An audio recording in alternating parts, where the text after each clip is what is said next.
என்னவென்றால், இந்த அதிகாலை இருட்டோடு போகிற போது எங்களுக்கு ஏதாவது நடந்து விடுமோ, இல்லாட்டி அந்த கல்லறைக்கு முன்னாலே இருக்கிற அந்த கல்லை யார் எங்களுக்கு புரட்டி உதவி செய்வார்கள்,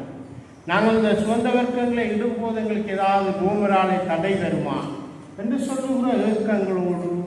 அந்த அங்கலாய்ப்போடு, பயத்தோடு அந்த கல்லறை இடத்துக்கு போகிறார்கள். உங்களுக்காக உடைக்கப்பட்ட நம்முடைய ஆண்டவராகிய இயேசு கிறிஸ்துவின் சரீரம் ஜீவப்பம், உங்களுக்காக உடைக்கப்பட்ட நம்முடைய ஆண்டவராகிய இயேசு கிறிஸ்துவின் சரீரம் ஜீவப்பம், நம்முடைய ஆண்டவராகிய இயேசு